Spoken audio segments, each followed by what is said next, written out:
Hello paddlers, welcome to this SUPboarder video where we are going to be talking about the Starboard inflatable touring range for 2024. Going to be giving you an overview of the range, going to be talking about the sizes, the constructions, what boards will best suit you, and obviously give you an idea of what these boards are like on the water. We have reviewed lots of Starboard touring boards in the past and they have always been fantastic and definitely boards that you should be looking at if you're looking to get to paddle further and especially carry more weight. So hopefully by the end of this video you'll have a very good idea of which of these Starboard touring boards is possibly right for you. Remember guys, comment, like, subscribe and share as always. It really makes a difference to how good we feel inside and it makes me understand if somebody is actually watching these videos in the first place or am I just talking to myself in another dark studio. But also check out SUPboarder Mag and SUPboarder Pro, the next level of SUP content as well. So let's jump back into the video.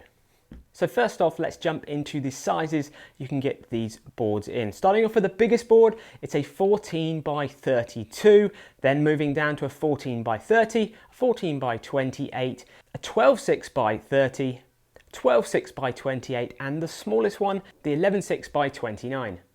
Now these boards come in three different constructions that we have here and we have been using over the last month. The constructions are the DDC, the Deluxe Double Chamber, then the DSC, the Deluxe Single Chamber, and then the newest board is the Deluxe Lite, and that is the roll version.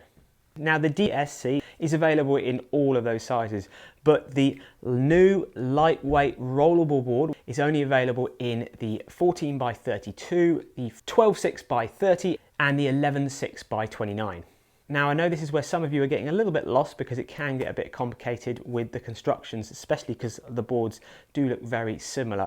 The differences are the double chamber and the single chamber. A lot of you have worked that one out. That one has an internal chamber which is pumped up to 10 psi. Apart from the double chamber, the constructions are exactly the same of those two boards, and those constructions are a fused woven core, so that's multiple layers of PVC on the top and bottom that is fused, so it's stuck in heat press together, it's not glued together. And then you've got a welded rail around that board which is keeping the board airtight. You've got the 2000D galvanized rail band you can see on the side of these boards. With the new Deluxe Lite, the rolled technology version, this is still a woven drop stitch core, so it's the same woven core but it hasn't got as thicker PVC layers, so it's not got the fused layers on top and bottom of that board. You still have the welded rails, you don't have the 2000D galvanized rails on top of it. This new Deluxe Lite roll technology is also available in the iGo range of boards, which is very much more of your more all-round range of boards. All these boards are 6 inches thick and they have the same PSI recommended rating. Now I want to jump straight into the deflection test, which is where we measure how much these inflatable paddleboards bend when we're on them. Now we do a deflection test on every single inflatable paddleboard we get at SUPboarder, and it is a very simple test. We put it on a gap of 1.5 meters apart and we put a weight of 75 kilograms in the center of the board, and then we measure how much the board deflects. Now I can tell you without even looking at the results, and before we even did this test, we're going to know which is the stiffest and which is the bendiest. And that is the Deluxe Lite is going to be the most bendy board, or one that deflects the most, and the Deluxe Double Chamber is going to be the stiffest board. Having a double chamber, more PVC going up and down from the top and bottom of the board is going to give you more stiffness. And having the extra rail material on these boards is going to give you more stiffness as well. So we pumped all the boards up to 18 psi and the test results were like this. The DDC came at 9 millimeters in deflection. The DSC came at 11 millimeters in deflection, and the new lightweight board came at 15 millimeters in deflection. So quite a nice jump between those three boards, 9 millimeters, 11 millimeters, 15 millimeters. And now bringing the weights in there, the lightest board is the Deluxe Lite. This one, when we weighed it, came at 8.5 kilograms, which is very light for a 12'6" long board. The DSC came at 10.10 kilograms and the full DDC came at 13.3 kilograms. Now we have to mention that the Deluxe Lite board is a 12'6", by 30 and the other two boards are 14 foot. So you are going to get a weight saving with that. But on average, we've been looking at on the internet and doing some other research, you're going to be getting almost 3 kilos of weight saving compared to the DDC and about 1.5 kilograms in weight saving from the Deluxe to the Deluxe single chamber. So you can see the heaviest board has the most material in it and it is the stiffest. This is where our deflection test at 1.5 meters apart is great because you can measure 14 foot against a 12 foot 6 and you'll get an accurate deflection. Looking at the price points of these boards, the DDC in the 14 by 32 retails at £1,229, so it's up there on that price point. Then we're looking at the DSC, retails at £999, so £1,000 cheaper than that double chamber board. And the lightest board retails at £699, and this is a 12.6 by 30. And another fun fact which I found on the internet is there's a lot of shops doing a Lima Toughskin plastic bladed carbon shafted paddle with this board for an extra £50, which is pretty outstanding, and we have been using that paddle as well. So that's the weights, the stiffness and the price points. Probably by now you're getting a good idea about potentially what board you want to look towards for stiffness, for weight, and maybe even keeping it in your price point also. But now I want to talk about what's on these boards and what's different between the two existing, let's say, double and single chamber Deluxe boards compared to this new Deluxe Lite board. So the double chamber and the single chamber are finished off in exactly the same way. Multiple bungees, front and back, got multiple carrying handles, front, back and on the sides. Both these boards have got the standout shoulder strap and paddle holder. You've got an FCS mount up towards the nose. Both these boards have got that same stomp kick pad just behind the bungees as well. Looking at the bottom of the board, you've got the rail edge release at the back of the board, which makes the board paddle quicker and has less drag over the water. You've got that teardrop fin box, which is only available for starboard. Towing eye up at the front, and you get a nice wheelie bag. It's made out of recycled plastic bottles. You also get a free leash as well, which is also made out of recycled bottles. And you get a really nice pump that packs down nice and small and is easy to get the air into the board. You will notice that the style of these boards and the graphics of these boards has carried on from 2023 to 2024. But if we're moving into this one, the Deluxe Lite, it is a very fresh and new looking board. I think they might be changing the touring range to look a bit more like this one into the future. I don't know, that's just a hunch. But I do like the look of this new Deluxe Lite touring board. But there are some very different features that are on this board. Front and back carry handles, yes, but they're padded. You still got bungees at the front and at the back, but you have got an extra sort of add-on bungee red strap here on the front. The Lite board has still got that great shoulder strap and paddle holder. The deck pad has similar elements to the other boards, but they have added sort of an extra central layer, which is a nice reference for your foot because it's a different texture. And then it's been cut away, and then you've still got the stomp pad and the raised EVA pad at the back there. The bungees have easy clips, so you can take them on and off. And the only other big features that is on the top of this board and not on the others is there's extra D-rings here that you can add a kayak seat to as well, which is available as an extra. I think it's about £45 to go and get that kayak seat. We're not mad keen on kayak seats, but if you do want to sit down and make this board a bit more universal, because we are hearing a lot of SUP tourers, to be fair, wanting kayak seats on their boards as well. Maybe you're paddling into a headwind, just to be able to sit down would make it a lot easier, really, when you're trying to actually use this board to get somewhere further. And you can actually buy an add-on extra paddle blade which goes into that Lima Toughskin paddle to make it a kayak paddle as well. Flipping the board over, you'll notice that there's still the edge runner at the back, and you've still got a towing eye up at the front. You've still got the same teardropped fin box shape, except this fin box has cuts across the fin box, which allows the board to be rolled way smaller. Now this is really the big difference between this and the other boards, is having the fin box with those cuts in it and also having a more supple, lighter layer of material on the top and the bottom of the board is going to allow you to roll this board smaller. I think Starboard say 33% smaller. There is a very neat and clever design that Starboard have done, allowing you to still have a good quality fin box that takes a US box fin and other fins on the market as well, not just the Starboard one that comes with it, but it does bend around that rolled shape of the board at the end, allowing you to get it way smaller. All the fins of these boards are exactly the same. They come with the upcycled fishing net fins, the touring dolphin fin, a really big swept-backed fin, gives you loads of stability and makes paddling in a straight line very, very easy.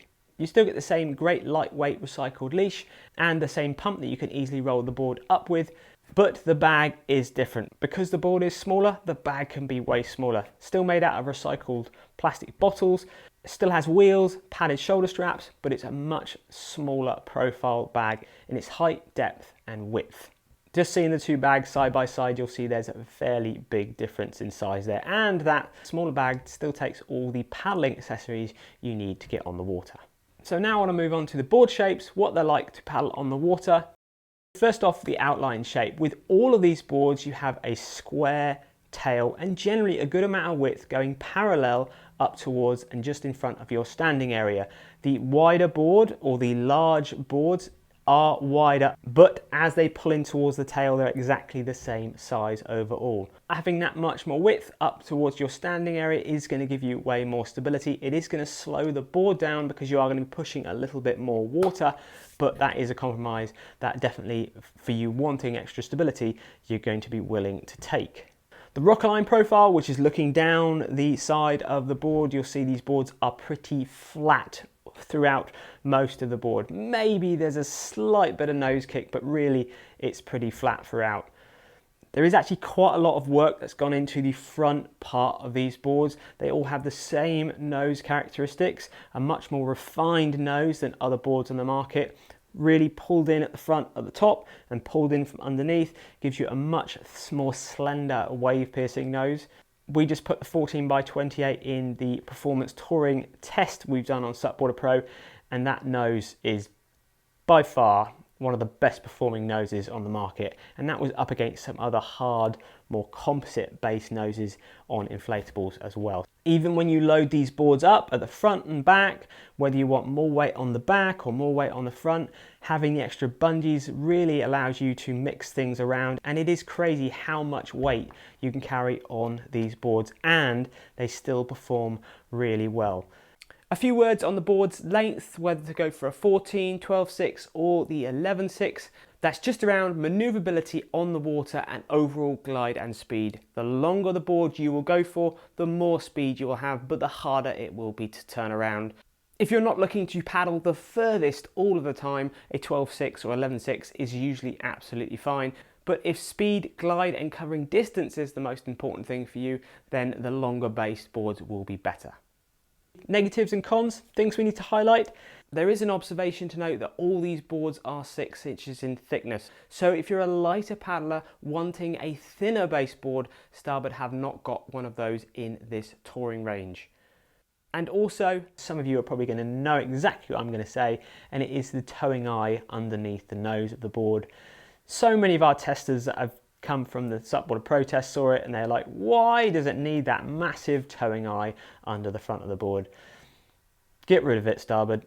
We don't think it's needed. I know somebody might want it, but there's always a handle at the front of the board to tow something with now as well. So towing eye really does interrupt that beautiful nose, and I think it's something that's just not needed. But apart from that, it is a beauty of a board and there isn't any other negatives to say.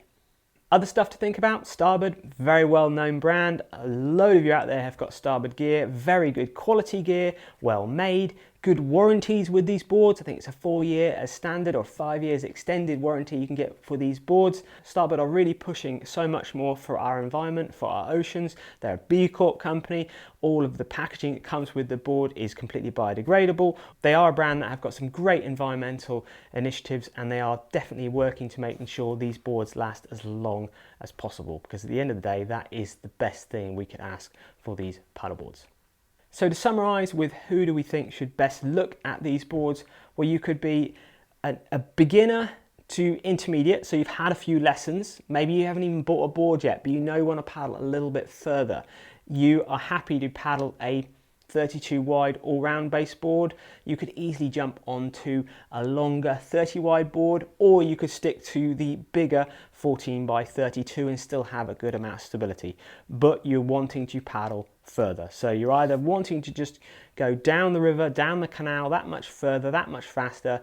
Maybe you don't want to do overnighters and full touring yet, but potentially that is something you might want to do. If you're already like that, these boards are set up and ready for you to go full on touring with. Definitely the two Deluxe single and double chamber are a slightly harder wearing board with tougher rails. They are going to last longer against knocks, scrapes. Definitely you're going to be doing that a lot more when you're touring with gear on the front. So it's geared up a little bit more for heavy duty use. The heavier weighted riders, the one who carry more gear, are definitely going to be looking more towards the double chamber one. A lot of you are going to be really interested in the Deluxe single chamber for a bit of multi-use. The Deluxe Lite, the new roll technology, is a lighter, more slender packed down board. We personally love it because we're not going to be touring full on touring most of the time. We want an easy board that's still stiff but light to carry. That is the board for us, the Deluxe Lite board. And a lot of you out there are going to be looking more to that possibly than the full-on heavier, tougher wearing Deluxe single and double chambers. No doubt you could still tour full on with the new lightweight board, but if you're maybe doing one-way trips and you're trying to maybe catch the bus back with all of your gear, I would definitely rather take this board way, it's more than 2 kilos lighter. It's going to be a much more enjoyable experience to be transporting this new light board around compared to the other two. Multiple sizes in the Starboard Touring range. There's loads of boards that are going to suit a lot of people out there. If you have any questions about these boards, please let us know in the comments below. If you own them, if you paddled the new one of this Deluxe Lite, let us know below. Always great to hear your real world feedback. I'll also be doing a little bonus video where I'll be speaking about some of our SUPboarder Pro readers who have been using the Starboard Touring boards and giving you some real world feedback from them. So look out for that on SUPboarder Pro. Again, like, comment, subscribe and all that stuff. And on a personal note, I've been really enjoying doing a lot of SUPboarder reviews lately because we've had a lot of very good gear. If you follow us, you've probably seen some interesting gear coming out from lots of different brands, not just Starboard, and it is very exciting to see that at the moment. Some really good quality equipment that is really going to help us paddle further, faster, and just get more out of our sport. Until next time, my name's Ruben, and I'll see you on another SUPboarder video soon.